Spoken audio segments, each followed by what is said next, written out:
Paulo fala da lei. O que é que você entende? De que lei ele está falando? Alguém quer responder?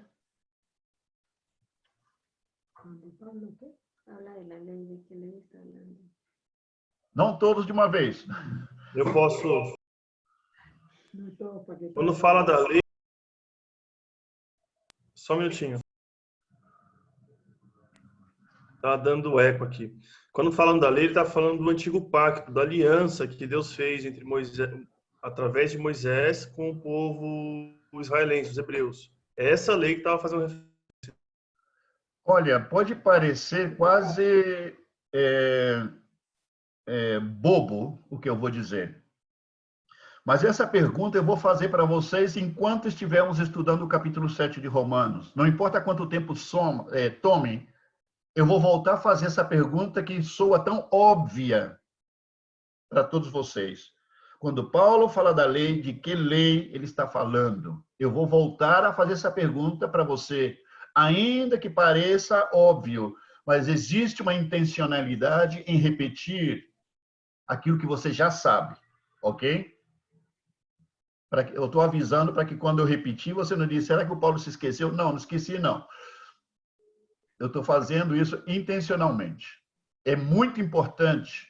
É muito importante. É simples, mas é muito importante, porque isso te vai ajudar a compreender, queridos, um elemento que está no capítulo 7 de Romanos, que hoje está totalmente vedado ao entendimento de grandes oradores e grandes teólogos.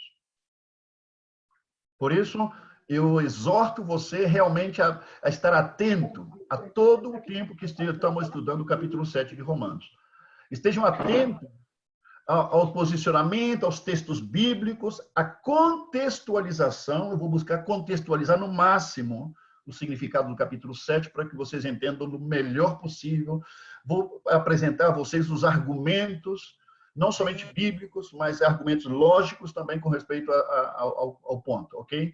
Porque é imperativo e, para mim, é de suma importância que vocês tenham uma interpretação correta, netamente e muito bem fundamentada na Bíblia, no capítulo 7 de Romanos, a verdadeira, o que é que está dizendo ali, o que é que realmente está ensinando. Porque se você não entende o capítulo 7 de Romanos, toda a compreensão da doutrina do Evangelho vai ser comprometida, querido. Essa é a gravidade do problema. A esse ponto chega a gravidade do problema. Se você não entende realmente o significado do capítulo 7, o que está dizendo, a sua compreensão do Evangelho de Cristo está comprometida. Em outra palavra, o entendimento que você tenha da sua relação com Cristo, da sua salvação, está comprometido. A esse ponto. Por isso, sou sumamente implacável, insistente e até chato quando eu falo disso. Por isso, me compreendam, por favor. O capítulo 7, queridos, de Romanos, é o capítulo onde se baseiam todos os que interpretam o fato de que o cristão, ainda que é filho de Deus, ainda que é redimido, ainda que é nascido de novo, é aí onde eles se baseiam para poder afirmar que nós seguimos tendo natureza pecaminosa. É aí onde se baseiam para seguir afirmando que nós somos ainda descendentes de Adão. É aí onde se baseiam para seguir afirmando que o mal, ainda que Cristo esteja em nós, o mal também segue dentro de nós. Aí é onde se baseiam para poder afirmar isso. É o capítulo preferido da Bíblia e que tem essa interpretação, ok? São muito poucos os estudantes de Bíblia e teólogos que veem em forma minuciosa e diferente o sentido do capítulo 7 de Romanos. A grande maioria tem uma interpretação errada do capítulo 7 de Romanos. Vocês vão entender o que eu estou dizendo à medida que avancemos, ok? E o problema, por que temos que entender o capítulo 7 de Romanos nesse sentido? Porque ele fala, todo o capítulo 7 de Romanos, querido, todo o capítulo 7 de Romanos Paulo está falando da lei do Antigo Testamento. Ele está falando da lei de Deus, do antigo pacto, da antiga aliança. E que muitas vezes, em forma errada, muitos estudantes de Bíblia e professores de Bíblia interpretam como se Paulo está falando da vida dele em Cristo, com aquele problema, cheio de problemas, cheio de carnalidade, cheio de pecados. Ok? É importante entender isso. Todo o capítulo 7 está falando da lei. Por isso, eu faço questão de que você e eu estejamos estudando versículo por versículo nesse capítulo 7. Ok? E logicamente, com muitas referências. Vamos buscar muitas referências para que você entenda suficientemente que não fique nenhuma dúvida daquilo que estamos falando.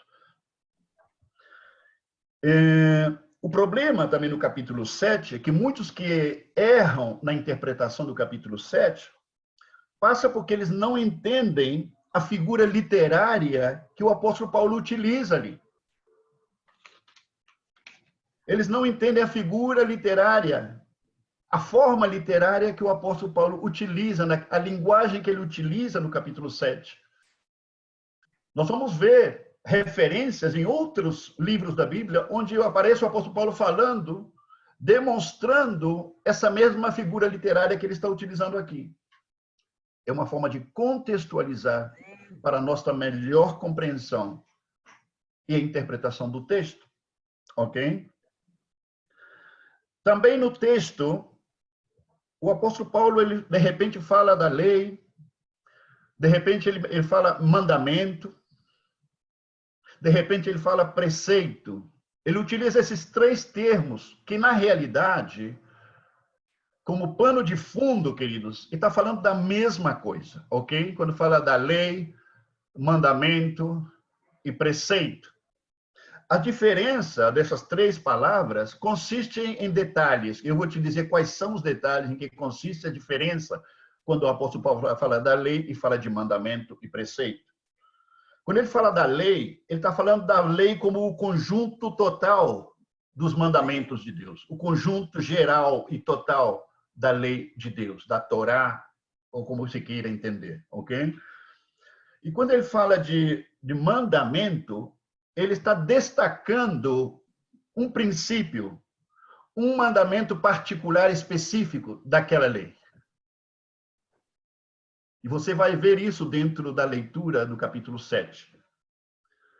E quando menciona preceito, ele está falando exatamente da mesma coisa. Preceito é uma forma de dizer a norma da lei. O preceito da lei como a norma, a regulação da lei. Então, está usando, em realidade, sinônimos, mas pontualizando, quando fala de mandamento, em um mandamento específico. E quando fala da lei, estou repetindo, quando fala da lei, está falando da totalidade, do conjunto total da lei de Deus. Sempre se referindo ao Antigo Testamento. Ok? No capítulo 7, então, de Romanos, a ver, eu vou buscar uma forma de expressar para vocês para poder ajudar a compreensão. É como se o apóstolo Paulo, quando ele fala no capítulo 7, falando dele, é como se o apóstolo Paulo estivesse falando de Saulo de Tarso. Vocês sabem que Saulo de Tarso era o nome do apóstolo Paulo antes que ele se convertesse. Quando ele se converteu, Cristo mudou o nome dele para Paulo. Então, é como se Paulo estivesse falando do Saulo, antes de conhecer a Cristo. Ok? E outra coisa importante aí é como se ele estivesse assumindo o personagem de uma história. Uma história, uma narração que ele está fazendo, e ele está assumindo como um personagem protagonista dessa história. Mas, em realidade, ele está falando da humanidade inteira, no capítulo 7. Ele está falando da realidade da humanidade inteira. Uma humanidade, evidentemente, sem Cristo. E aí, outra coisa interessante que aparece também aí, é que às vezes ele aparece falando em terceira pessoa.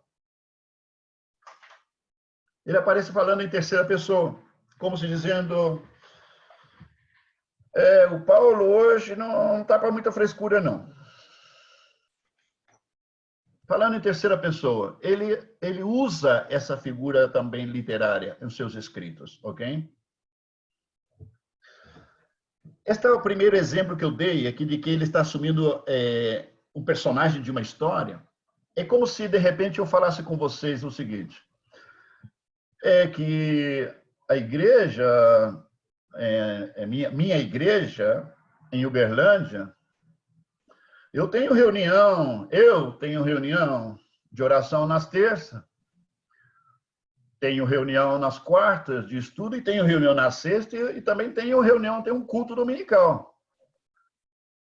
Alguns de vocês me diriam, você falou que é a sua igreja? Sua reunião? É óbvio que você não me faria essa pergunta, porque você está entendendo o que eu estou falando. Quando eu falo minha igreja, não estou falando que a igreja é minha, não estou sendo literalista. É uma forma de linguagem que não é difícil compreender. Ok? Fala que eu tenho reunião na quarta. Se eu vou tomar literalmente, eu estou tendo uma reunião o Paulo com Paulo. Entende? E não é isso. Você entende que eu estou falando, que nós temos uma reunião como congregação.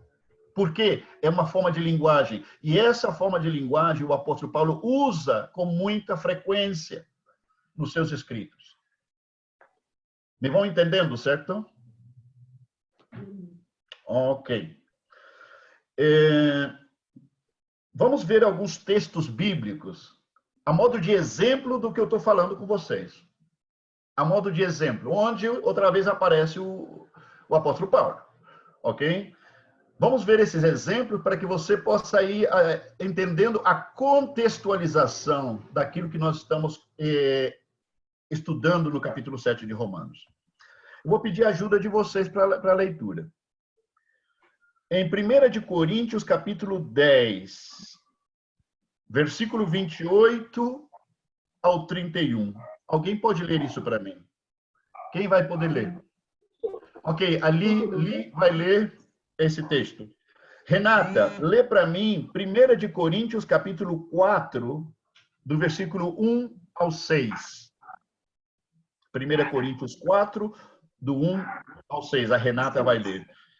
Alguém mais poderia ler para mim outro texto? Eu leio, Paulo. Quem? Pedro?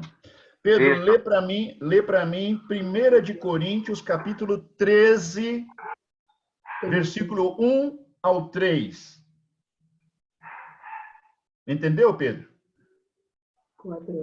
Sim, Paulo, entendi. Depois, em seguida, você vai ler do versículo 12 e 13 também, do mesmo capítulo. Ok. Ok? Outra pessoa que lê um quarto texto. Quem poderia ser? Ok, Marcos. 2 de Coríntios, capítulo 12, versículos 1 ao 6. Queridos, prestem muita atenção na leitura do texto. Se você puder, acompanhe a leitura aí com a sua Bíblia, ok? E aí eu vou estar enfatizando e pontualizando para você onde estão os exemplos daquilo que eu expliquei para vocês sobre essa forma literária do apóstolo Paulo. Ok, 1 Coríntios 10, 28 e 31. Mas, se alguém disser, isto foi oferecido em sacrifício, não coma, tanto por causa da pessoa que o comentou, como da consciência, isto é, da consciência do outro, não da sua própria. Pois, porque a minha liberdade deve ser julgada pela consciência dos outros. Um momento, Li. É isso? Sim, Tá é isso. Eu estou só interrompendo você. Vamos seguir a leitura. Ele está falando do outro e, de repente, ele pula e começa a falar da consciência dele. Tá percebendo a diferença? Segue lendo, Li. Não na consciência minha. Tenho que pensar na consciência. Pois, porque a minha liberdade deve ser julgada pela consciência dos outros. Se participo da refeição com ação de graças, por que sou condenado por algo pelo qual dou graças a Deus? Assim, quer vocês comam, quer bebam, quer façam qualquer outra coisa. Façam tudo pela glória de Deus, para a glória de Deus. Olha bem, ele segue falando, porque hei de ser vituperado por causa daquilo que eu dou graças. E depois pula dizendo, portanto, quer vocês comais, quer vocês bebais, ou façais outra qualquer coisa. Fazei tudo para a glória de Deus. Então, ele faz isso com muita frequência. Salta, ele se põe como protagonista numa narrativa que está dirigida, em realidade, aos demais. Dá para ver isso? Ok, vamos ao segundo texto. 1 Coríntios 4, do 1 ao 6. Portanto, que todos nos considerem como servos de Cristo e encarregados dos ministérios de Deus. O que se requer destes encarregados é que sejam fiéis.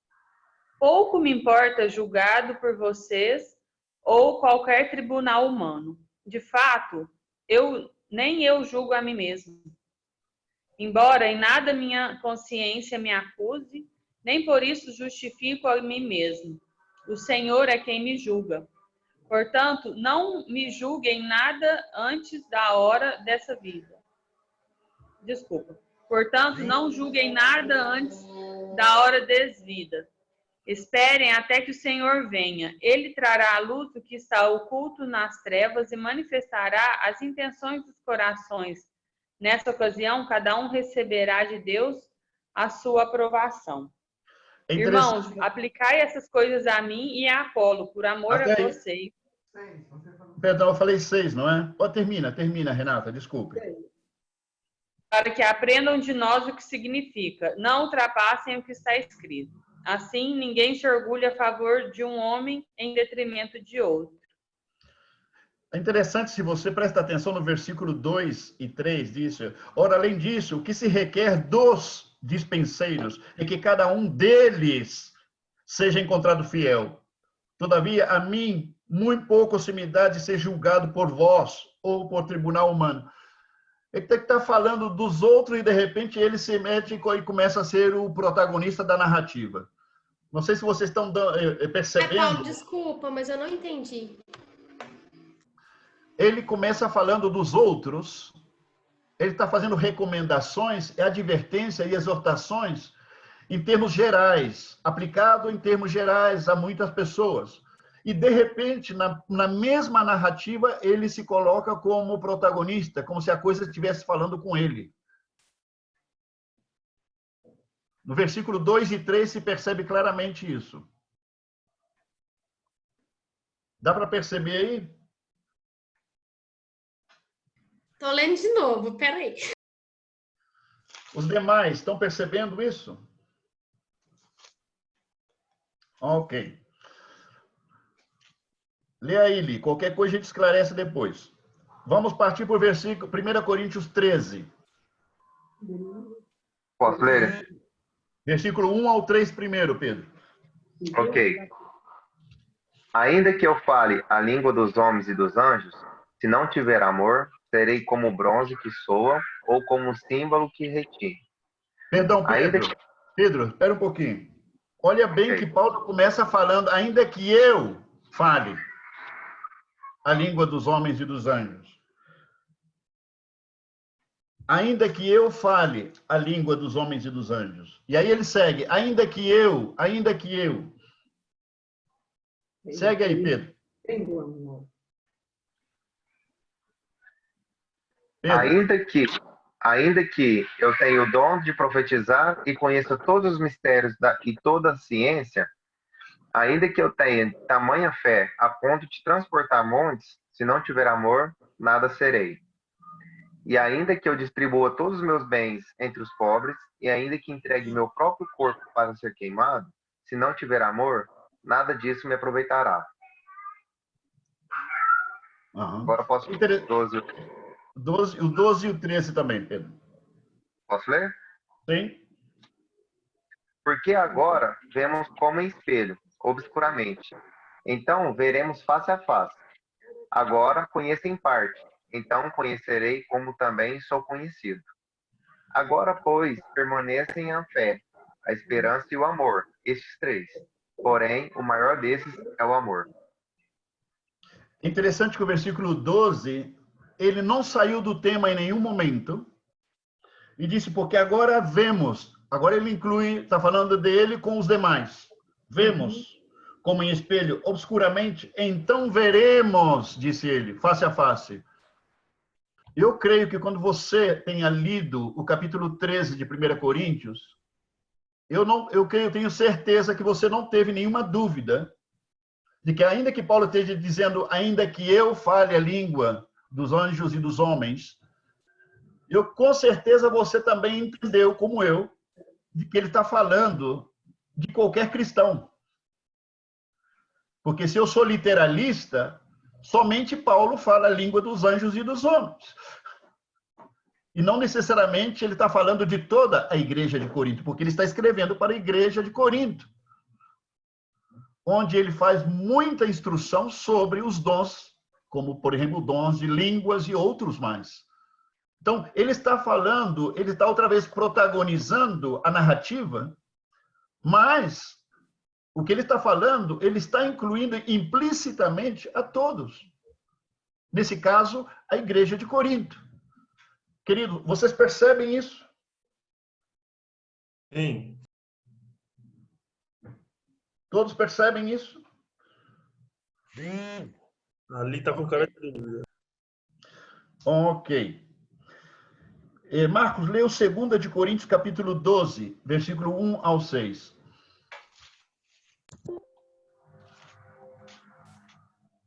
Em verdade, que não convém gloriar-me, mas passarei as visões e revelações do Senhor. Conheço um homem em Cristo que, há 14 anos, se no corpo, não sei, se fora do corpo, não sei. Deus o sabe. Foi arrebatado até o terceiro céu. E sei que o tal homem, se no corpo ou fora do corpo, Deus o sabe, foi arrebatado ao paraíso e ouviu palavras inefáveis, de que ao homem não é lícito falar. De um assim me gloriarei eu, mas de mim mesmo não me gloriarei, senão nas minhas fraquezas. Porque, se quiser gloriar-me, não serei nécio, porque direi a verdade, mas deixo isso para que ninguém cuide de mim, mais do que em mim vê ou de mim ouve. Imagina só o apóstolo Paulo dizendo, olha bem, conheço um homem fora do corpo, no corpo ou fora do corpo, não sei, que foi arrebatado até os terceiros céus, fora do corpo ou no corpo, não sei. Mas desse homem, gente, ele está falando dele mesmo. E ele segue a narrativa do texto, depois dizendo, destas coisas me gloriarei. E ele volta para ele agora outra vez. Vocês estão vendo como ele salta de falar dele e depois começa falando em terceira pessoa? Então, isso é parte da forma literária como o apóstolo Paulo escrevia. É importante. Talvez não seja relevante para outras coisas, mas é importante que você entenda que o apóstolo Paulo tinha esse costume de usar esta forma literária de falar, ok? E ele utiliza esta forma de falar, saltando dos outros para ele e dele para os outros, também no capítulo 7 de Romanos. Ele utiliza esta mesma forma de literatura, essa mesma forma de linguagem ele utiliza no capítulo 7, ok? Porque, queridos, olha bem. Paulo, Sim, Marcos? esse versículo que eu acabei de ler é Paulo falando dele mesmo, então? Exatamente. Ele fala primeiro em terceira pessoa, depois ele fala dele mesmo. Sim. Não parece uma forma normal de conversa, sobretudo quando pensamos na nossa forma de falar como brasileiros, né? Não parece que não se encaixa este tipo de linguagem, esta forma de escrever Soaria absurdo se vocês começassem a escrever uma carta para alguém usando esse formato hoje. Mas é importante que você entenda que esse formato, essa forma literária existia. E o apóstolo Paulo, em forma particular, utilizava muito essa forma de literatura. É importante que você entenda isso. Olha bem o que diz. Eu quero chamar a atenção, tomar emprestado em forma adiantada do texto que lemos hoje, do versículo 14. Eu quero que eu pedir a um de vocês que leia, melhor, a dois de vocês que leia o versículo 14 do capítulo 7. Estou tomando em forma adiantada o versículo, ok? Porque é para referência do que nós estamos falando nesse momento. Alguém lê, por favor. Tem que ler, Paulo? Lê. Posso ler? 7,14, né? Porque bem sabemos que a lei é espiritual. Eu, todavia, sou carnal, vendido à escravidão do pecado. Olha o que o apóstolo Paulo está falando. Eu sou carnal, vendido à escravidão do pecado. E aparentemente ele está falando no presente indicativo. Você está entendendo o que eu estou falando, irmão? Estão entendendo o que eu estou falando? Ô, Paulo. Agora, estamos no capítulo 7, querido. Isso é uma carta. O livro de Romanos é uma carta escrita pelo apóstolo Paulo à igreja de Roma. Lembre-se, um momento, por favor. Lembre-se que quando ele escreveu essas cartas, as cartas, a Bíblia, ela não era dividida em capítulos e versículos. Isso é uma carta que ele escreveu. Agora, presta atenção, aqui no versículo 14 está dizendo, porque eu sou carnal, vendido à escravidão do pecado, no capítulo 7. E, queridos, lá no capítulo 6, presta atenção, por favor. No capítulo 6, presta atenção nessa leitura, por favor, capítulo 6, do versículo 12 ao 14, que nós já estudamos. Não reine, portanto, o pecado em vosso corpo mortal, de maneira que obedeçais às suas paixões, nem ofereçais cada um os membros do seu corpo ao pecado como instrumentos de iniquidade, mas oferecei-vos a Deus como ressurretos dentre os mortos, e os vossos membros a Deus como instrumento de justiça. E atenção, versículo 14 do capítulo 6. Porque o pecado não terá domínio sobre vós, pois não estáis debaixo da lei, e sim da graça. Alô? Paulo, Tá me ouvindo, Paulo? Tiago, fala. Eu queria dar um exemplo que talvez contribua com o que você está falando. Já houve ocasiões que eu fui compartilhar o evangelho com alguém e quando eu fui falar com ele a respeito da condição, eu falei, porque nós somos pecadores. Isso não quer dizer que eu sou um pecador hoje. Mas talvez para me identificar com aquela pessoa, às vezes eu falei que eu também era. E talvez seja isso que o apóstolo Paulo está fazendo. Quando ele menciona que ele é um homem carnal, ele está querendo dizer o seguinte, olha, era minha condição anterior, mas da mesma forma quando eu prego o evangelho hoje, às vezes, eu me coloco na condição da pessoa, fala, cara, nós todos estamos mortos, nós precisamos de Jesus, alguma coisa assim. Isso não quer dizer que eu esteja morto hoje, porque eu sei que eu estou ressurreto em Cristo, né? Eu quero só dar um exemplo, porque às vezes nós utilizamos com frequência essa linguagem também, Paulo. Assim como o apóstolo Paulo utilizou nesse mesmo. Agora, muitas vezes, Tiago, essa linguagem ela é perigosa.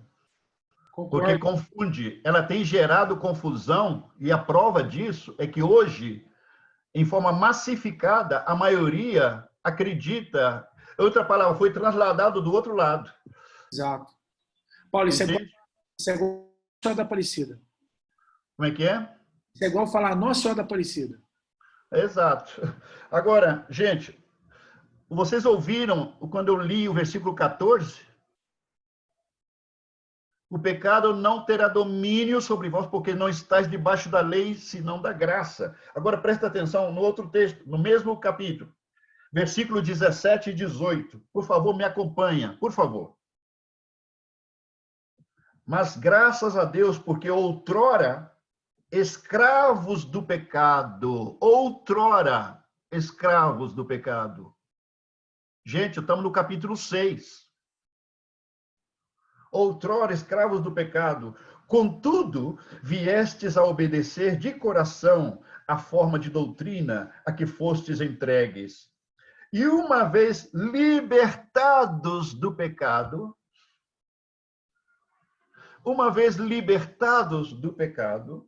fostes feitos servos da justiça. Alô, me estão acompanhando? Estão entendendo, gente, para onde estamos indo? Sim. Estou lendo na parte de trás, lá no capítulo 6, onde Paulo já tinha falado. Antes de falar no capítulo 7, lá na frente, que ele era carnal, vendido à escravidão do pecado. Ele aqui está utilizando aquela figura literária que eu te expliquei.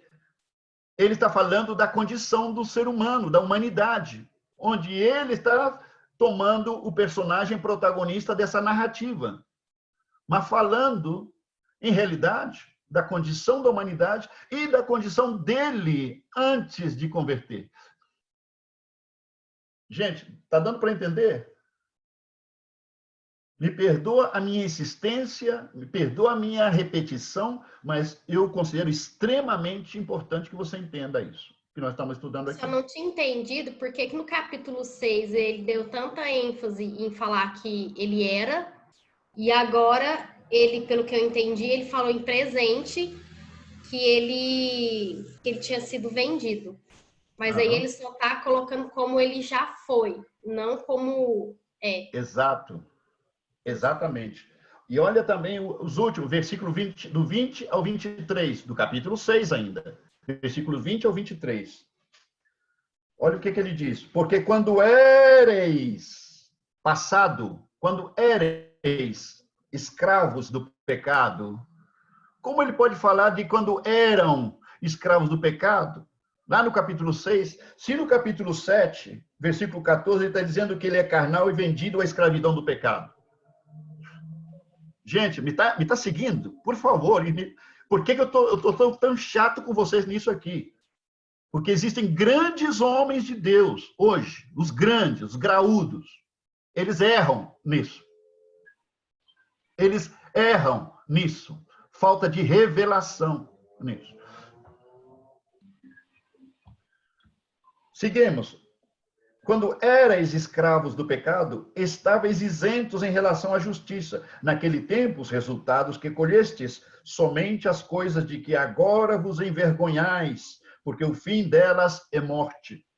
Agora, porém, olha bem, agora, porém, libertados do pecado. Libertados do pecado. Ele está falando para a igreja de Roma. Transformados em servos de Deus, tendes o vosso fruto para a santificação e, por fim, a vida eterna. Porque o salário do pecado é a morte, mas o dom gratuito de Deus é a vida eterna em Cristo Jesus, nosso Senhor. Como um cara pode falar isso no capítulo 6 e depois no capítulo 7 falar que ele é carnal, vendido como escravo do pecado? Gente, você está percebendo onde está a sutileza? O inimigo tem capitalizado em forma sutil esse texto para dar uma interpretação conveniente que se ajusta de forma conveniente à condição real do ser humano. Para muitos cristãos hoje, é extremamente cômodo poder dizer que ele ainda, as debilidades dele tem que ver, que ele é herdeiro de Adão. É muito conveniente para ele falar que ele é pecador hoje, porque isso justifica os pecados na vida dele.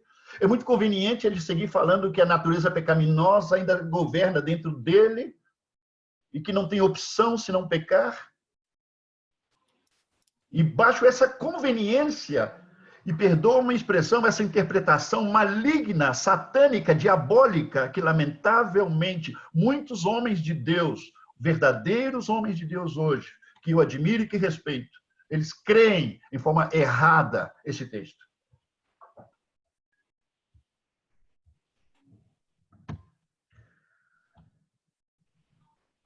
Pelo amor de Deus, queridos, me acompanha no que eu estou explicando para vocês. Me acompanha, por favor. É interessante, eu estou falando do capítulo 6, em relação a essa declaração de Paulo no versículo 14 do capítulo 17. Eu quero tomar emprestado outro texto, lá na frente, do capítulo 7 ainda. A gente vai chegar lá à medida que a gente avança, mas eu quero tomar emprestado agora um versículo do capítulo 7, no final do capítulo 7.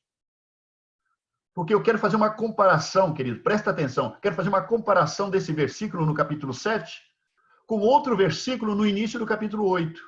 Porque o capítulo 8, queridos, fala exatamente o mesmo conteúdo do capítulo 6. Presta atenção. Capítulo 7, versículo 23. Me acompanha, pelo amor de Deus, me acompanha nessa leitura. Versículo 23. Mas vejo nos meus membros outra lei, que guerreando contra a lei da minha mente, me faz prisioneiro da lei do pecado. Me faz prisioneiro da lei do pecado, que está, olha bem, a conjugação verbal, está nos meus membros. Grava, sublinha essa frase. Prisioneiro da lei do pecado. Versículo 23. E vou tomar emprestado outro texto lá na frente. Capítulo 8, versículo 2. Não esquece do versículo 23. Por favor, não esquece do versículo 23. Capítulo 8, versículo 2. Lê comigo, querido. Porque a lei do Espírito da vida em Cristo Jesus te livrou da lei do pecado e da morte.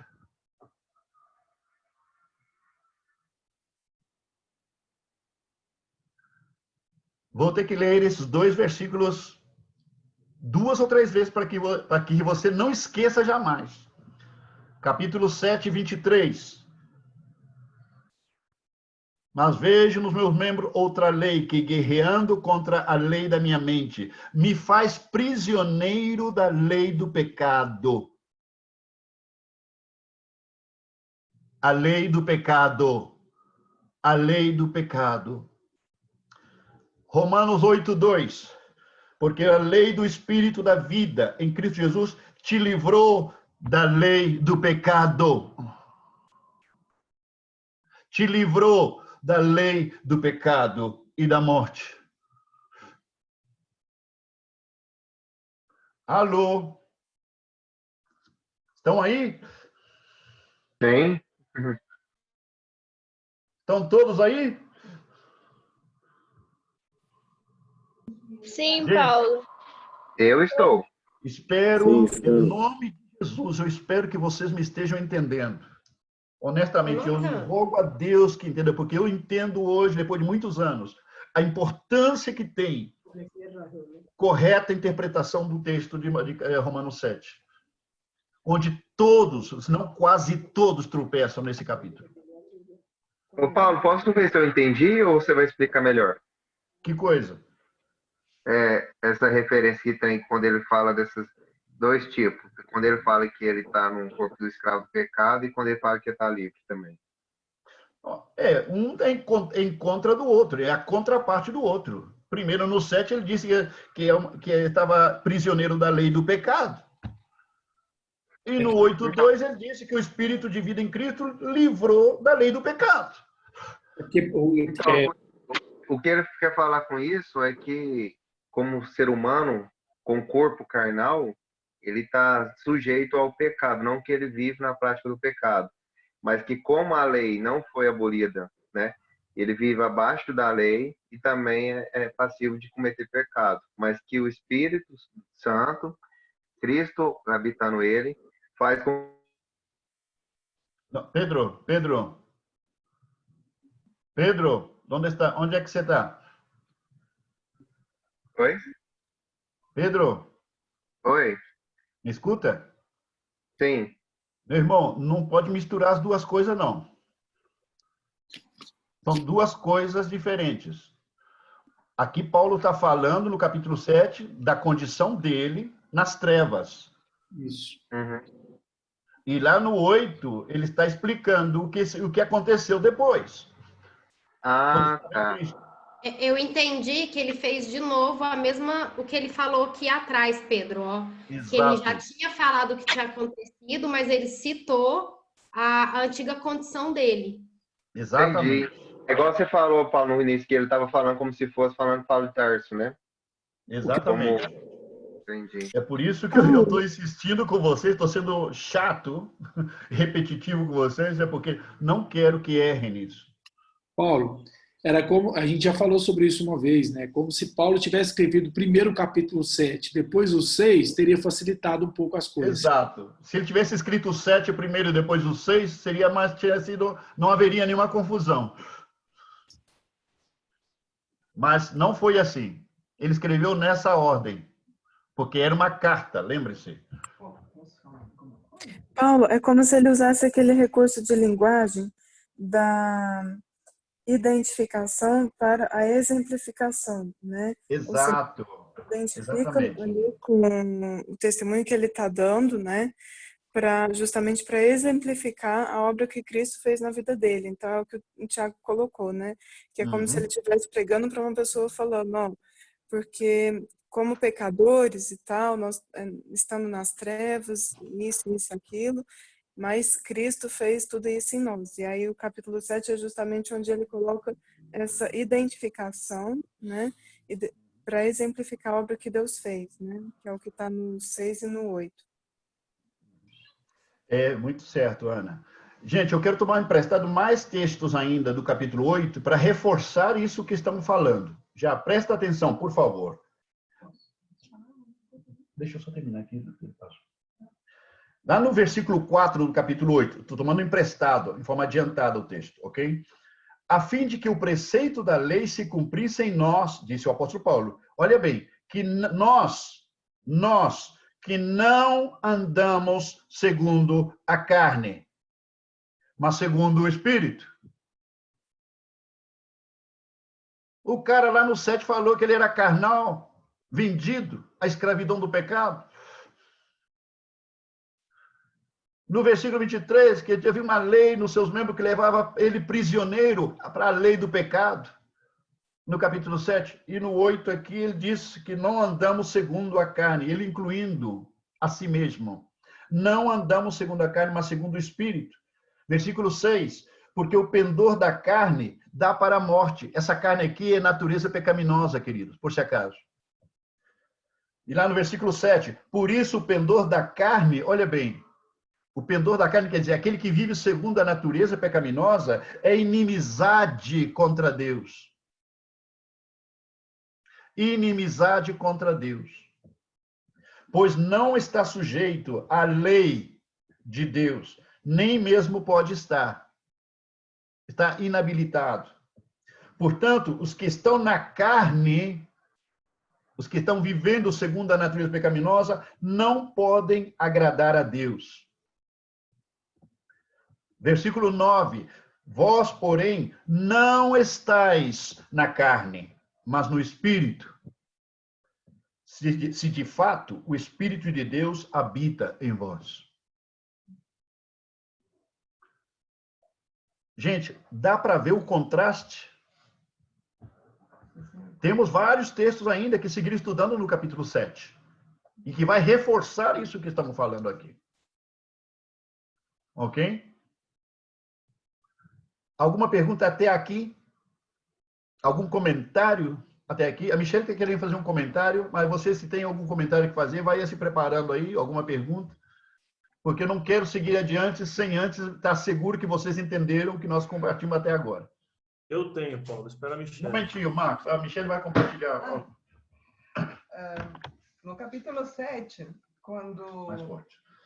Pode me escutar? Falo muito baixo? Tá.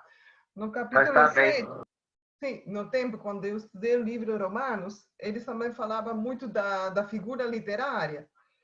E diz que capítulo 7, a partir do versículo 7 até 24, ele realmente descreve a vida dele quando era um judeu legalista, um judeu sem revelação, um judeu sem conversão. Ele descreve como era a vida dele. E ele era um homem que conhecia a lei muito bem, valorizava a lei e tudo isso. Ele descreve isso, mas ele também descreve a vida íntima dele que não andava bem, por todas as expressões que pode ver nessa passagem. Até 24. E depois tem uma coisa que causa confusão, porque Paulo sempre fala das pessoas que interpretam errado, porque eles não tomam em conta de alguns pequenos erros na edição.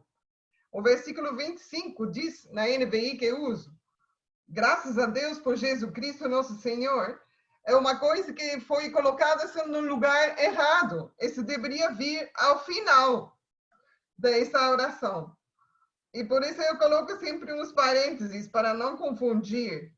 Diz, graças a Deus por Jesus Cristo, isso deveria vir depois da palavra pecado, porque depois ele volta a falar da sua condição como pecador, como religioso, entende? De modo que, com a mente, eu próprio sou escravo da lei de Deus, mas com a carne da lei do pecado. E aí termina a descrição dele, de sua vida como religioso legalista. E aí deveria vir, graças a Deus por Jesus Cristo, nosso Senhor. E depois ele fala da sua vida como cristão em Cristo Jesus. Então, são realmente algumas figuras de edição literária que são importantes, detalhes. E Paulo já começou a falar disso. Só isso eu queria comentar, que algumas pessoas tinham me indicado isso, me ajudou enormemente para compreender esse capítulo.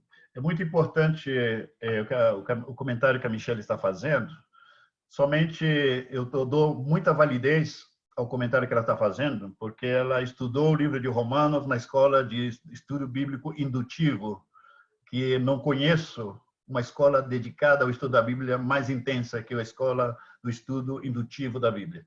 E ela estudou o livro de Romanos aí nessa escola, ok? Nas missões. Então, é como se disse, bem desmiuçado o estudo do texto bíblico. Essas pessoas estudam a Bíblia, versículo por versículo, 5 vezes no prazo de 9 meses. Bom, no começo era 5. Tá bom.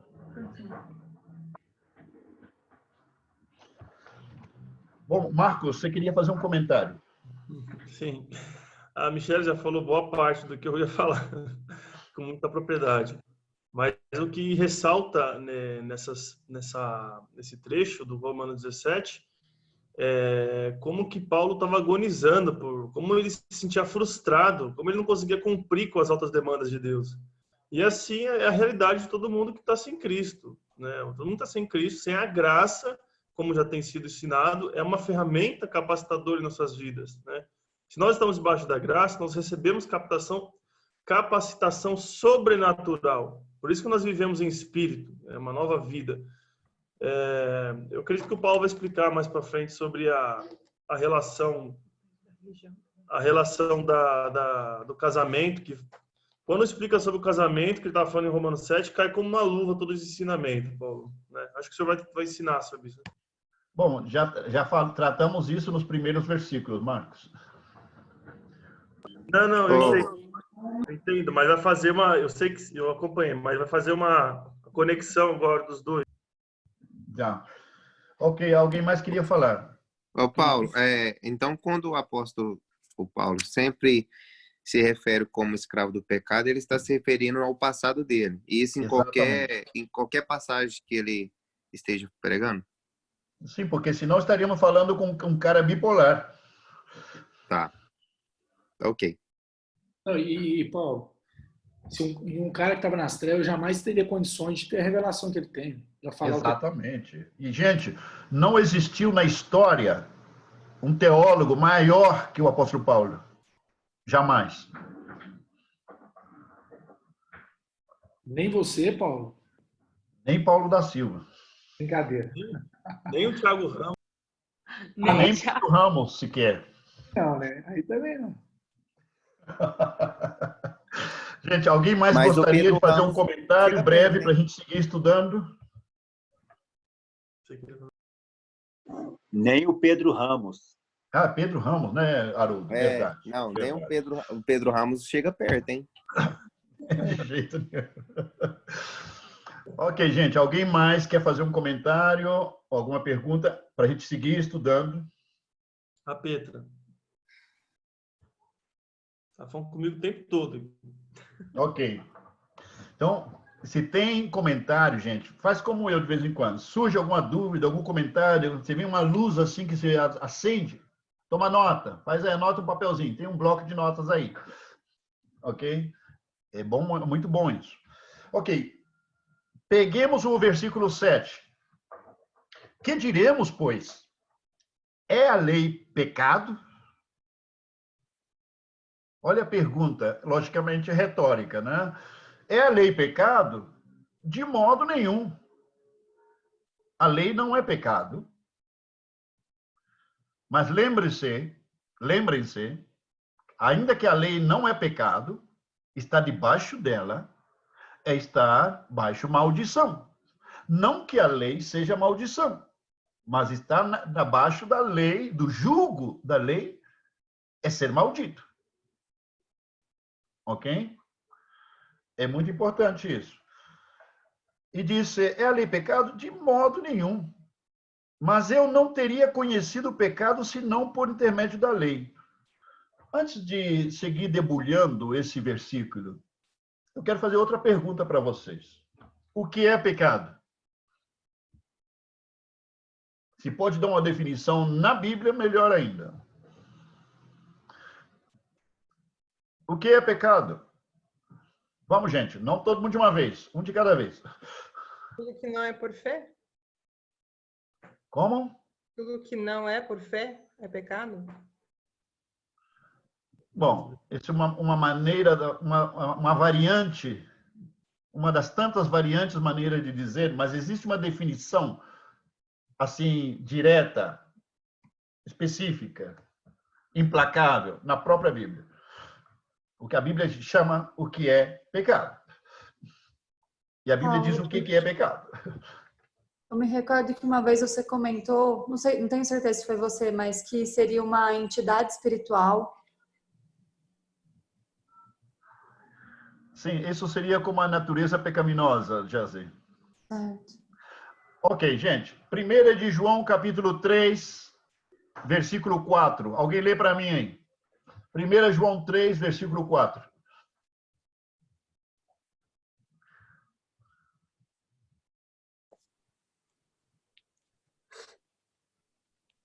Eu vou ler. Paulo. 1 João 3, 4, né? Todo aquele que pratica o pecado também transgride a lei, porque o pecado é a transgressão da lei.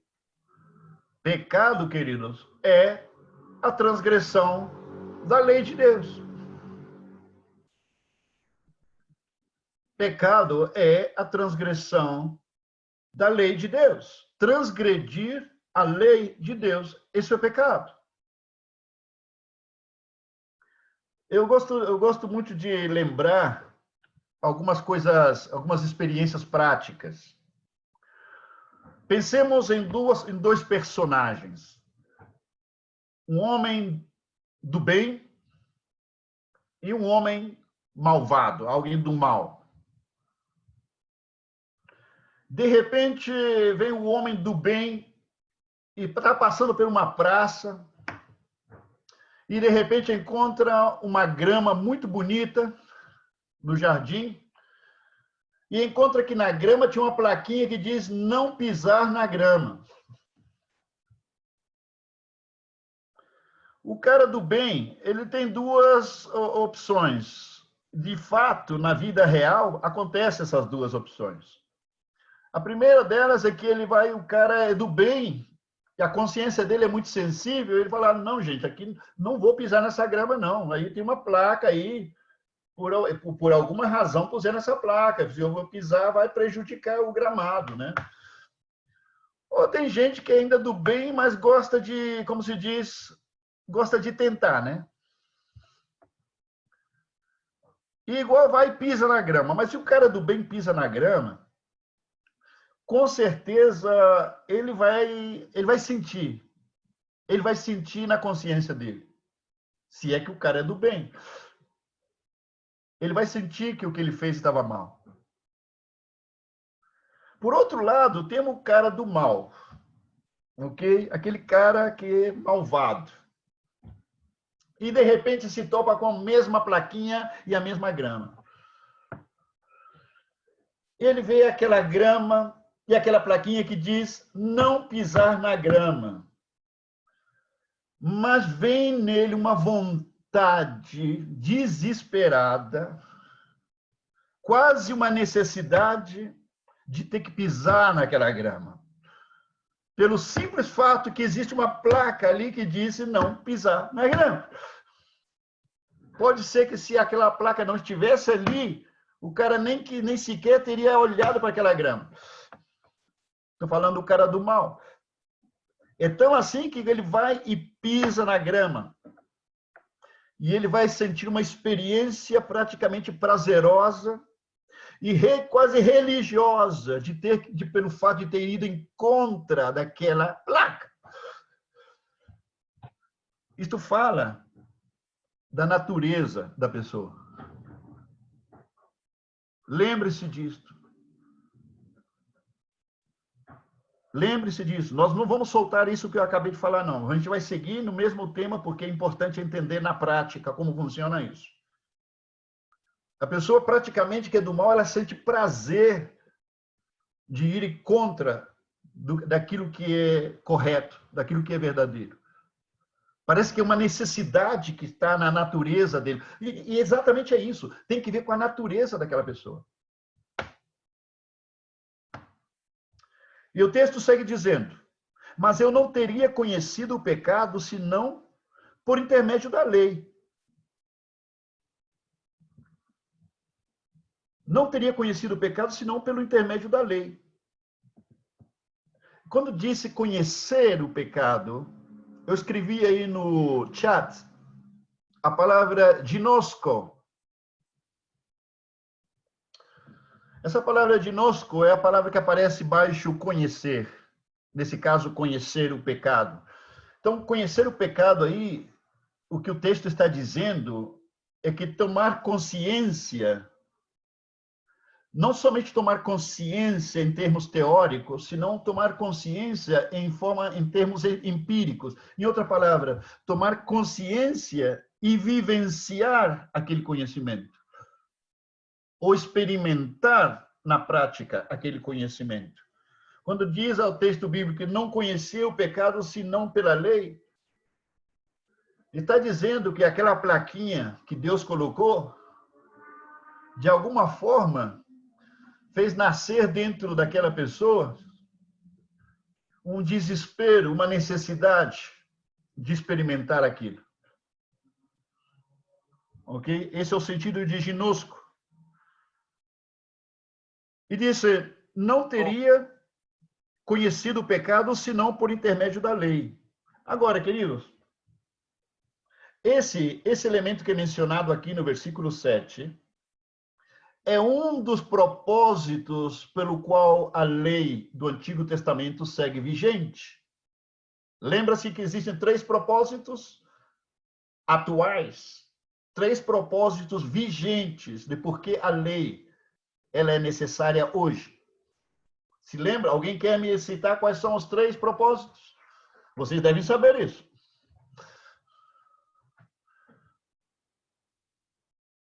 Quem vai citar para mim os 3 propósitos da lei, gente? Paulo, os 3 eram para servir diário, para evidenciar Pedro, o pecado. fala um pouco mais forte, Pedro. Era para servir de aio, para evidenciar o pecado e para regulamentar a sociedade.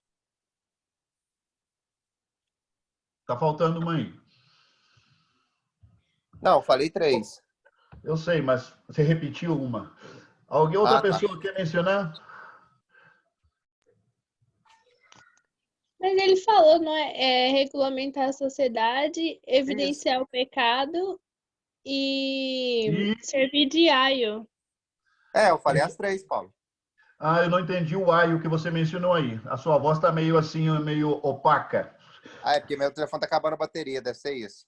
Ele falou alho de comida. Gente, é só para explicar, porque o Pedro usou a palavra aio. Aio é a palavra utilizada pelo apóstolo Paulo nos seus escritos para se referir a uma babá, ok? Um mentor. Então, a lei é como um aio, no sentido de que ela não soluciona a problemática do ser humano, a lei do Antigo Testamento. Mas ela conhece alguém que sim tem a solução do problema do ser humano. E esse alguém é Cristo. E nesse sentido, a lei é como se ela topasse com um indivíduo e dissesse: olha, cara, eu vou fazer o diagnóstico, é como os psicólogos de hoje, né? Vou fazer o diagnóstico seu para você entender qual é a sua situação. Mas eu não tenho a solução para você. Eu não tenho remédio para o seu problema. Hoje essa é a realidade, tá, dos psicólogos. Eles dão o diagnóstico da situação, mas a lei como aio, eu falo o seguinte: eu dou o diagnóstico, eu vou mostrar exatamente o que você é e qual é o seu problema. Mas como eu conheço alguém que pode solucionar o seu problema, eu sei quem é e eu posso levar você lá. É por isso que a lei é chamada de aio. Romanos 10:4 disse que o fim da lei é Cristo, que quer dizer, a finalidade da lei é apontar a Cristo. É nesse sentido, a lei é babá. Nesse sentido, a lei é aio, ok? E estão os outros dois elementos, né? Que é regular a conduta do ser humano para que ele não se autodestrua. Porque senão não existe lei, o planeta Terra já não existiria a essas alturas. E em terceiro elemento é o que nos aparece aqui no capítulo 7, o terceiro elemento, para deixar em evidência a condição depravada, a condição pecaminosa do ser humano, deixar em evidência, chamar os bois pelo nome, chamar o pecado que o homem comete e colocar nome naquele pecado e denunciar aquele pecado. Esse é o propósito da lei. Deixar em evidência a pecaminosidade do homem e os pecados que ele comete. Esse é o terceiro propósito da lei, ok? Para os que não sabiam, eu espero que todos os uberlandenses aqui já tenham isso claro, porque já falamos disso outras vezes. Então, queridos, esse é o propósito da lei. Agora, diz ainda no final do versículo 7, pois não teria eu conhecido a cobiça,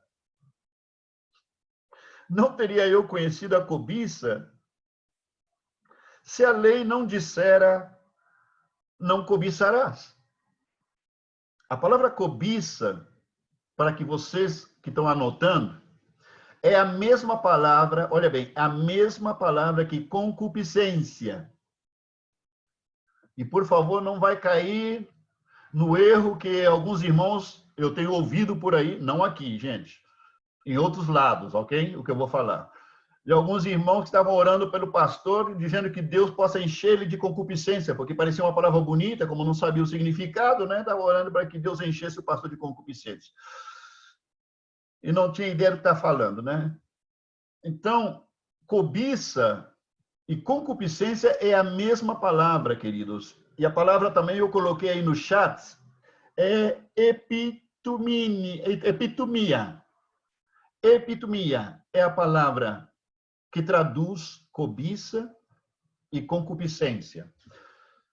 Entendendo melhor, cobiça ou concupiscência se define como um desejo ilícito, intenso, um desejo sem freio, incontível, um desejo de coisas pecaminosas que não tem, como se diz, a pessoa não pode se conter. É tão forte, tão intenso, que a pessoa não se contém. Esse é o sentido da palavra concupiscência ou cobiça, ok?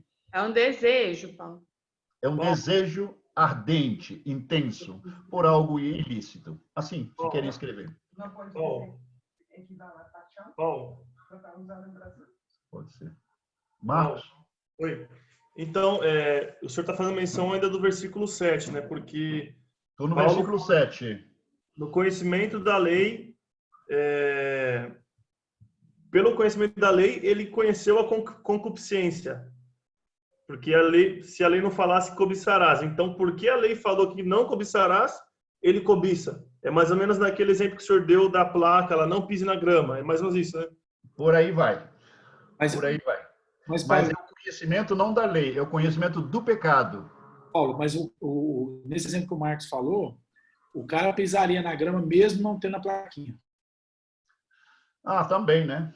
Porque a condição dele só foi exposta, mas ele já... Mas ele não pode ser castigado porque não tinha nenhuma placa dizendo que não pode pisar na lei. O problema é que quando tem a placa, ele vai ser castigado. Paulo, mas então... E ele vai ser tentado também, né? Então quer dizer que o homem só vai ser julgado porque a lei foi colocada? Antes disso ele não seria julgado? Tiago, você está abrindo uma janela que tem 1 milhão de janelinhas. Então fecha a janela, pelo amor de Deus. Larga de ser mala, Tiago.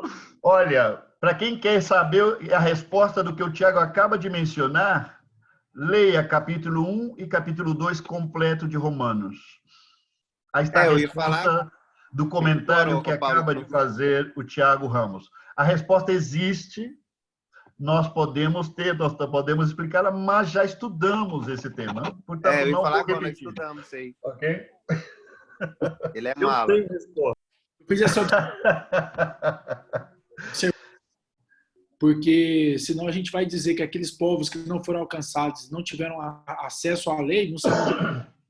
Por isso que eu fiz essa observação. Logicamente, sim, Thiago, é válido. De toda forma é válido. Mas, gente, teríamos que praticamente esquecer isso aqui para poder começar a falar disso. E pode ter certeza que vamos precisar das 3 próximas reuniões para terminar. Só para poder tocar nesse tema que o Tiago abriu. Mas podem, como primeira tarefa, ler capítulo 1 e capítulo 2 de Romanos, e aí está, digamos, como se chama isso? A médula do que Tiago está comentando. Se tem dúvida depois, a gente pode conversar em forma extraoficial. Não tem problema, não. Eu só não quero deixar isso aqui para poder começar a entrar nisso aí, porque eu sei que tem muito pano para manga aí. Gente, ok. Não cobiçarás. Um desejo ilícito, muito intenso, ok?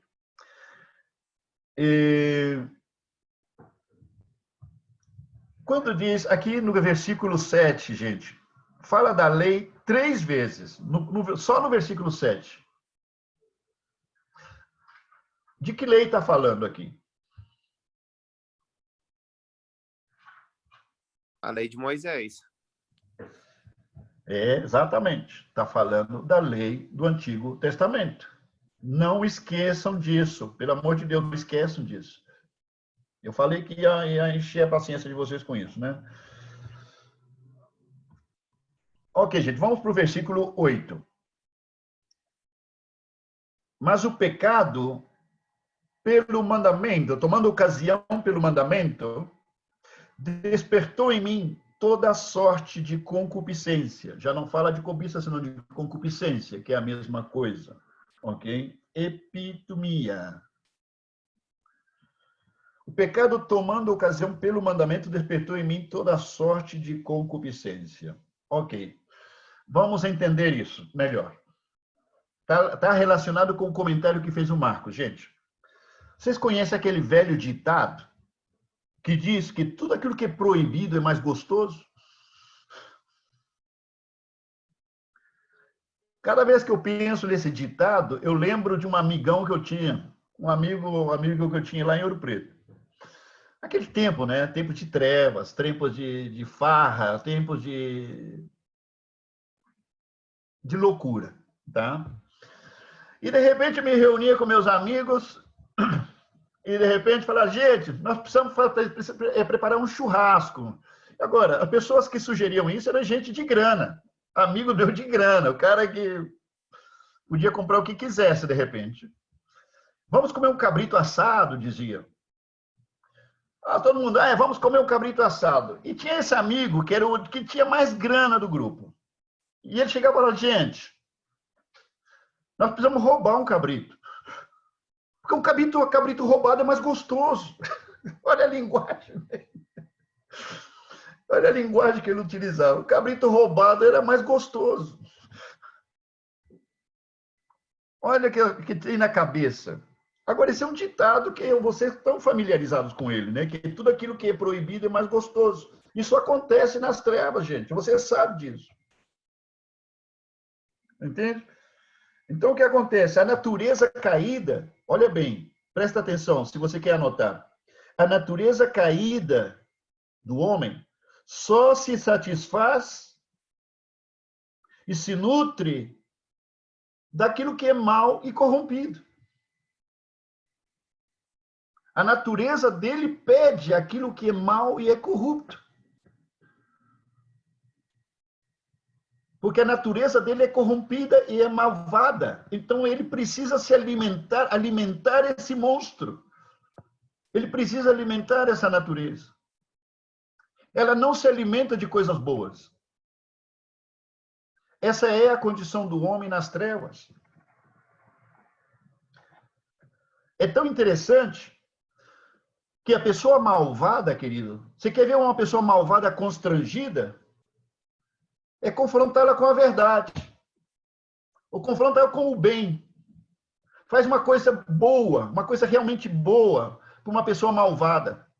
Você vai ver uma pessoa constrangida. Ele se constrange, o malvado se constrange com aquilo que é verdadeiro e com aquilo que é o bem. Porque aquilo não se encaixa com a sua natureza. É importante a gente lembrar que isso é a realidade da vida. Eu estou falando aqui, não estou falando nada de outro mundo, estou falando algo que é a conduta do ser humano na vida, isso aqui. Quando a lei, queridos, evidencia o mal, olha bem, quando a lei de Deus evidencia o mal e condena esse mal, o malvado, quando ele é evidenciado e ele se vê condenado pela lei de Deus, ele se sente estimulado e desafiado a satisfazer a sua natureza má. É como se gera dentro de uma necessidade de ir em contra daquilo. É isso que o apóstolo Paulo está explicando aqui. Que o pecado tomando ocasião pelo mandamento. É porque existe aquele mandamento que é de Deus. O pecado que é adversário de Deus, disse, eu tenho que aproveitar, vou utilizar isso e despertar toda sorte de concupiscência. Disse, porque sem lei, sem placa, está morto o pecado.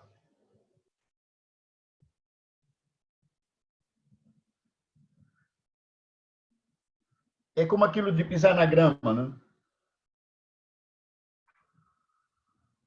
Jesus, em algum momento, estava com os fariseus, ele estava pregando. E Jesus disse uma coisa assim bem forte, dá como se diz, uma repreensão muito forte aos fariseus, pela hipocrisia deles e pela tentativa de fazer armadilhas para Jesus o tempo todo. O tempo todo. Alguém pode ler aí, se querem ler, podemos usar isso como referência. Mateus capítulo 12, versículo 34. Alguém lê para mim aí. Mateus 12, 34, como referência do que eu estou falando.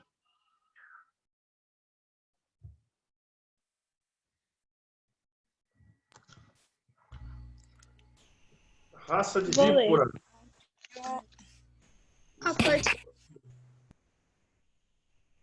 Quem está lendo aí? Posso Pode ler? ler, Marcos. Tá. Raça de víboras, como podeis vós dizer boas coisas, sendo maus? Pois do que há em abundância no coração, disso fala a boca. Jesus estava fazendo referência aos fariseus que estavam perto. Marcos, lê também o 38 ao 40.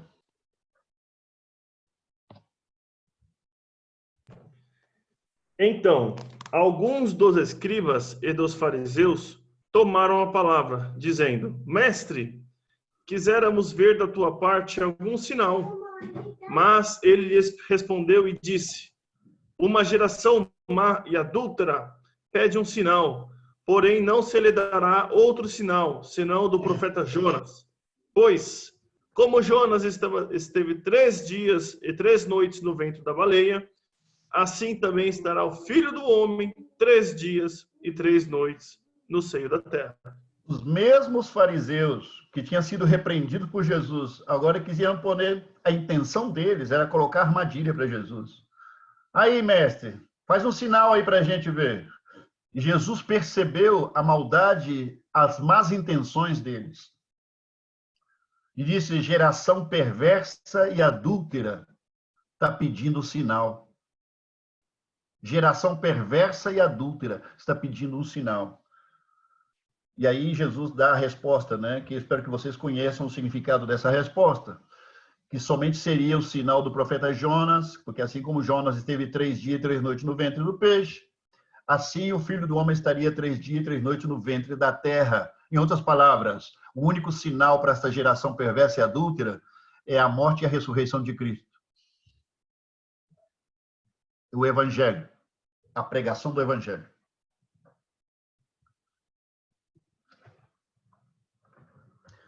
Vamos saltar para o versículo 9. Outrora, sem a lei, eu vivia. Gente, olha bem outra vez o apóstolo Paulo falando. Olha bem, presta atenção na figura literária que ele está usando aqui. Outrora, sem a lei, eu vivia. Literalmente, essa declaração é falsa. Por quê? Porque o apóstolo Paulo, o Saulo de Tarso, quando nasceu, o pai e a mãe dele eram judeus. E o pai era fariseu. O pai de Saulo de Tarso era fariseu. Portanto, ele ia herdar em algum momento essa condição. E para tal, ele tinha que estudar, ser colocado na escola rabínica, desde os primeiros dias que ele começava a entender e a ler e escrever. Ele teve formação durante toda a sua vida, toda a sua infância, na lei de Deus. Por que eu estou dizendo isso? Para você entender que, outra vez, ele está usando aquela figura literária novamente. Quando ele dizia, outrora sem lei eu vivia. Não houve nenhum momento na vida de Saulo de Tarso que ele não esteve na lei. Paulo. Sim, pode falar. Quando eu estava lendo esse versículo, eu tive um entendimento um pouco diferente. Diga. O que eu entendi foi assim: outrora, sem a lei eu vivia, mas sobrevendo o preceito, reviveu o pecado e eu morri. Querendo demonstrar justamente aquilo que a gente comentou um pouco atrás em relação aos 3 propósitos da lei, que um deles é evidenciar a natureza pecaminosa. E uma vez evidenciado, aí trouxe a morte para a vida dele, uma vez que ele estava em pecado.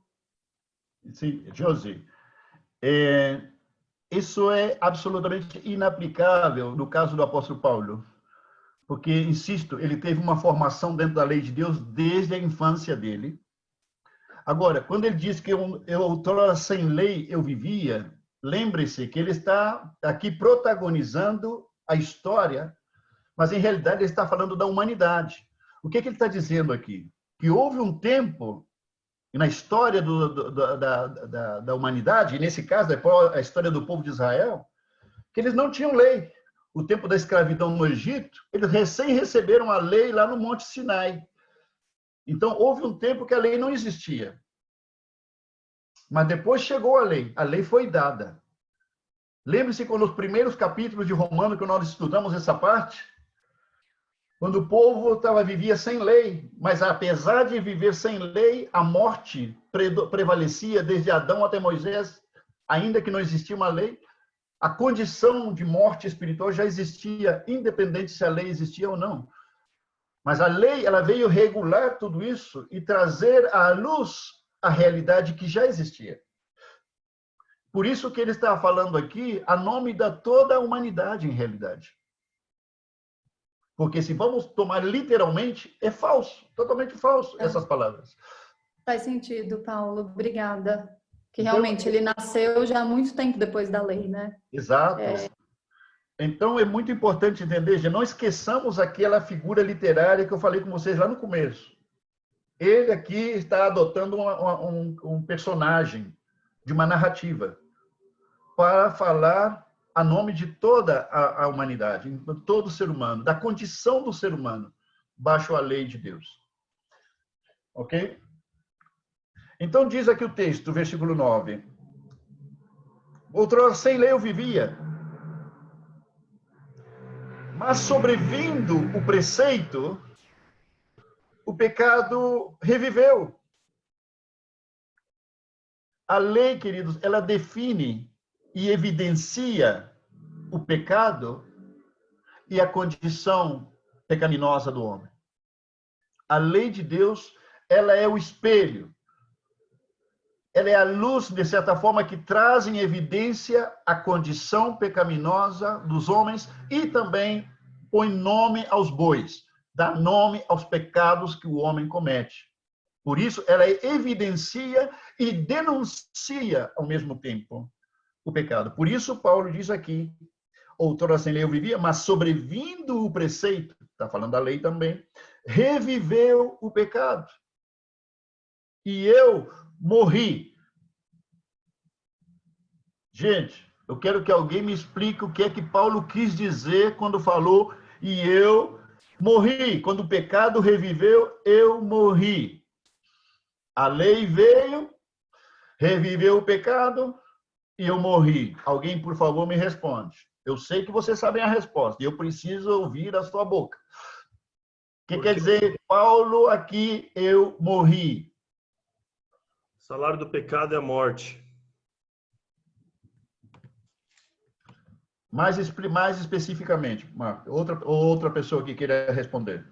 A lei trouxe a consciência da separação da humanidade com Deus. A lei trouxe consciência da sua real condição, Paulo. A lei trouxe em consciência a sua condição. Lembre-se que o homem está morto em delitos e pecados. Para Deus, o homem que está debaixo da lei, ele é considerado morto para Deus. Tanto no Antigo como no Novo Testamento. Isso é explícito nas Escrituras. Lembre-se do decreto divino em Gênesis 2:17. O dia que dele comer, certamente morrerás. E você se lembra da transversalidade do significado da morte. Separação de Deus, mortalidade física e condenação eterna. Esse é o significado da palavra morte, segundo Deus. Quando Paulo diz, e eu morri, quando a lei veio, eu morri, em realidade ele tomou consciência de que estava morto. Porque ele já estava morto, mas não sabia que estava morto. Você acha que a pessoa que está nas trevas hoje, querido, na rua, a pessoa que está sem Cristo na rua, você acha que ele pensa que está morto? Você acha que ele tem consciência que ele está morto? Ele vai falar com você que está mais vivo que nunca. Mas a Bíblia diz, Deus disse que ele está morto. É a palavra de Deus contra a palavra do pecador. Está claro para vocês isso? Ele está morto. É o que a Bíblia nos ensina. E de repente, no versículo 10 e 11, o apóstolo diz o seguinte: e o mandamento, a lei outra vez. Gente, a lei outra vez. O mandamento que me fora para a vida. Eu quero parar um pouquinho nessa expressão. O mandamento que me fora para a vida. Essa expressão do Paulo tem certa complexidade. Eu quero simplificá-la para que você entenda.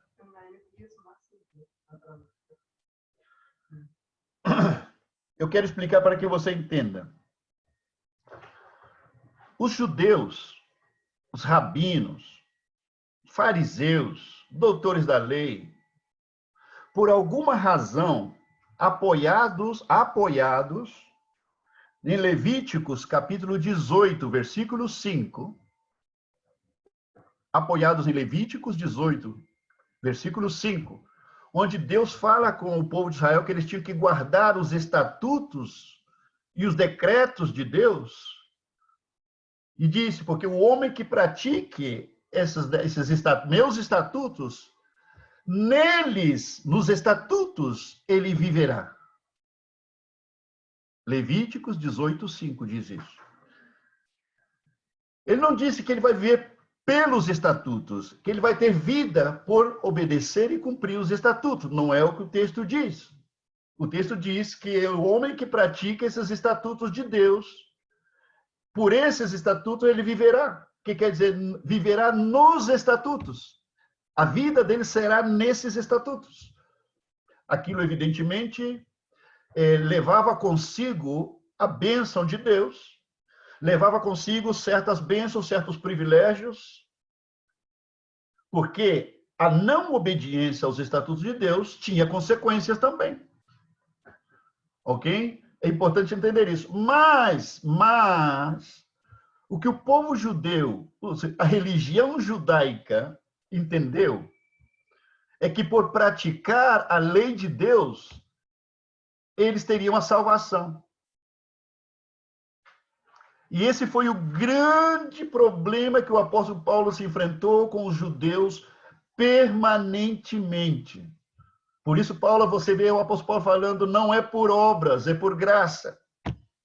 Tantas vezes, o confronto dele por tantas vezes os rabinos, judeus e fariseus odeiam até o dia de hoje, odeiam o apóstolo Paulo por causa disso.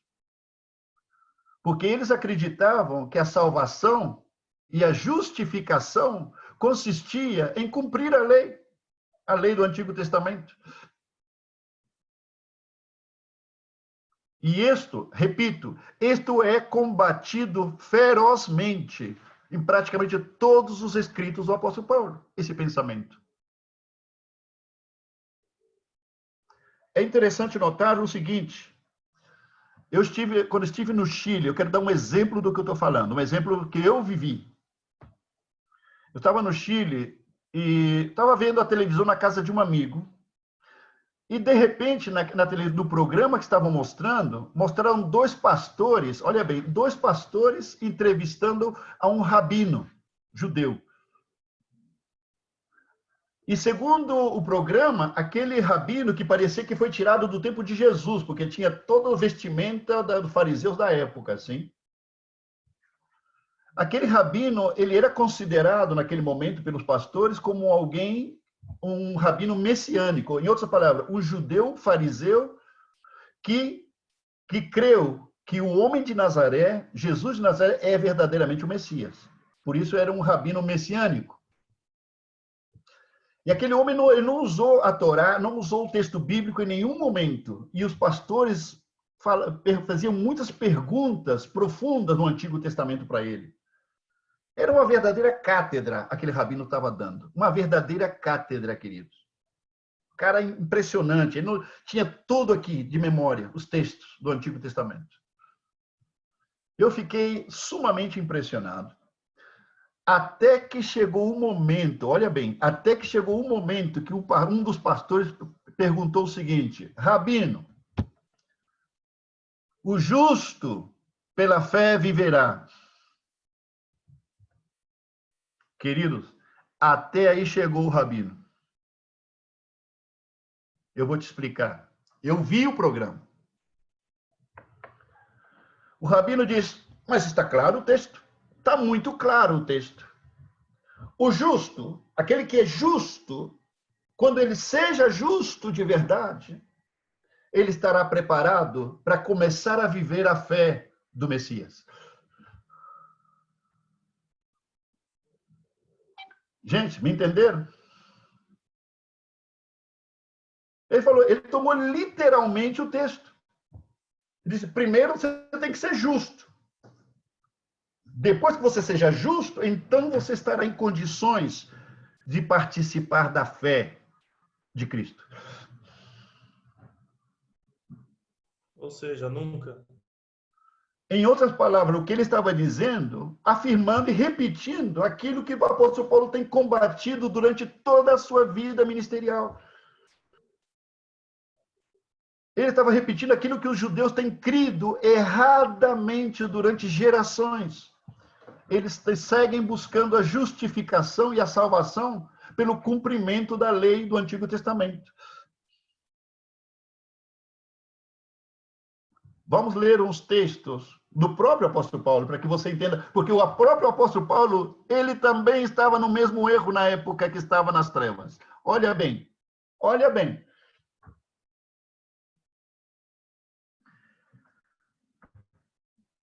Alguém, por favor, lê para mim e peço a máxima atenção. Gente, eu sei que está um pouco tarde, mas presta atenção, estamos terminando. De verdade, estamos terminando, ok?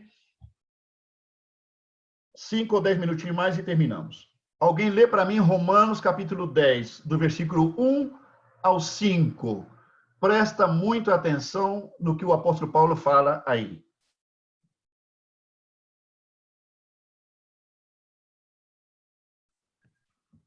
Posso ler? Pode ler. Renata, lê. Irmãos, o bom desejo do meu coração e a oração a Deus por Israel é para a sua salvação, porque lhes dou o testemunho de que tem zelo de Deus, mas não com entendimento.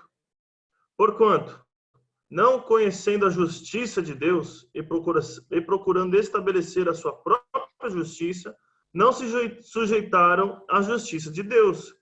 Porque o fim da lei é Cristo, para a justiça de todo aquele que crê. Ora, Moisés descreve a justiça que é pela lei, dizendo, o homem que fizer estas coisas viverá por elas.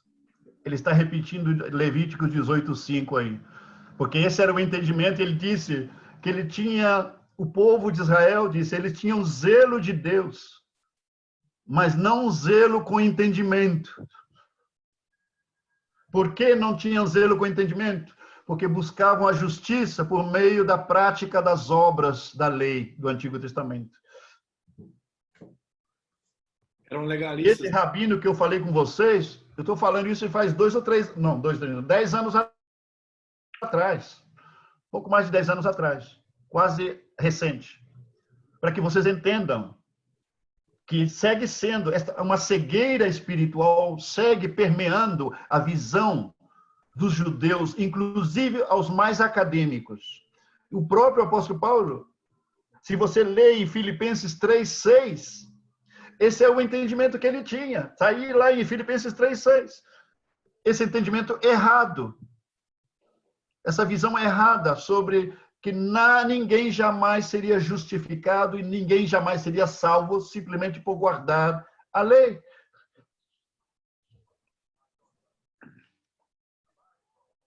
Alguém pode ler aí? Alguém encontrou?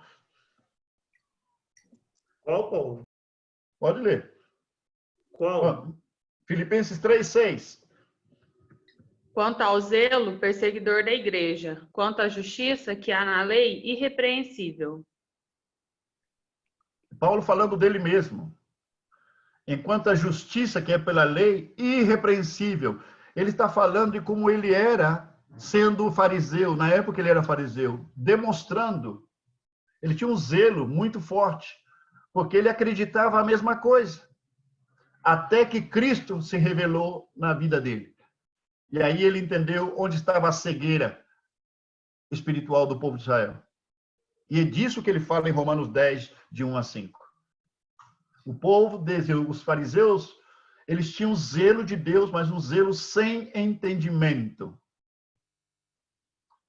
E ele explica, porque buscavam a justiça, a salvação, através das obras, e não da justiça de Deus, realmente. Gente, tá claro isso?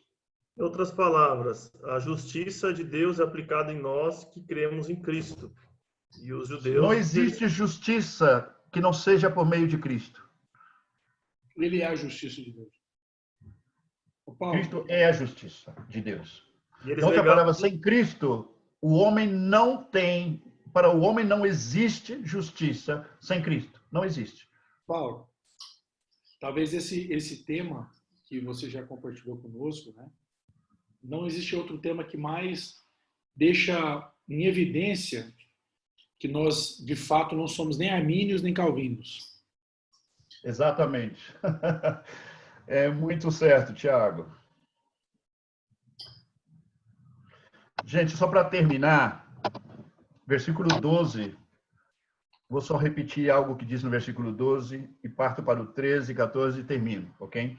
A lei é santa, diz o versículo 12, que quer dizer o corpo geral, o corpo completo da lei do Antigo Testamento, quando fala da lei. O mandamento se refere a um aspecto da lei ou um princípio da lei específico, ok? Como, por exemplo, não cobiçarás. Esse é um mandamento da lei. Está claro isso, certo? Para vocês? Ok, versículo 13. O apóstolo disse: acaso o bom se me tornou em morte? E ele mesmo responde: de modo nenhum. Aquilo que é bom se me tornou em morte? Aquilo que é bom, a lei de Deus é que é espiritual, é boa, é santa, se tornou para mim em morte? Ele disse: não. Isso passa, queridos, e é muito importante que nós entendamos doutrinalmente isso que eu vou mencionar relacionado com esse ponto. É algo que a maioria do povo de Deus não entende. Não entende. E eu acho que já repetimos muitas vezes, expliquei várias vezes para vocês esse ponto. O evangelho, que é para a salvação nossa, para a salvação dos homens, também evidencia a pecaminosidade e a condenação do homem. Em outras palavras, é uma faca de dois gumes. O evangelho, ele não somente salva, o evangelho também condena ao homem. Porque o juízo de Deus, o juízo final, o juízo presente e juízo futuro, todos se baseiam no sacrifício de Cristo na cruz do Calvário. E a Cristo foi dado todo juízo por vontade do Pai. A Cristo foi entregue todo juízo. E o juízo dele será segundo a verdade. E a verdade essa tem que ver com o sacrifício, a morte dele na cruz do Calvário. Sobre o sacrifício de Cristo, sobre isso se baseará a salvação e sobre isso se baseará também a condenação eterna do ser humano. Ok?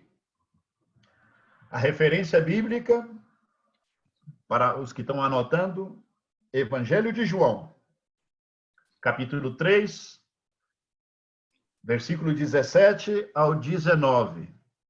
Porque a luz veio ao mundo. Ele não veio ao mundo para condenar o mundo, disse, senão para que o mundo fosse salvo por ele. Não veio condenar porque já estava condenado. Não vai condenar duas vezes. E aquele que nele crê não é condenado. Em base a quê? a crer em Jesus, no sacrifício dele. Aquele que não crê já foi condenado. Então, salvação e condenação tem que ver com a pessoa de Cristo e o seu sacrifício na cruz do Calvário. Amém, queridos?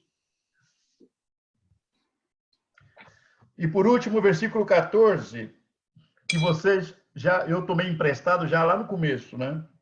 Porque bem sabemos que a lei é espiritual, eu, todavia, sou carnal, vendido à escravidão do pecado. E pode, querido, pode ter certeza que os próximos versículos ele vai seguir falando no mesmo tom. Vai seguir falando exatamente as mesmas coisas. Até aqui chegamos por hoje. Eu creio que é suficiente. Amados, perguntas, comentários?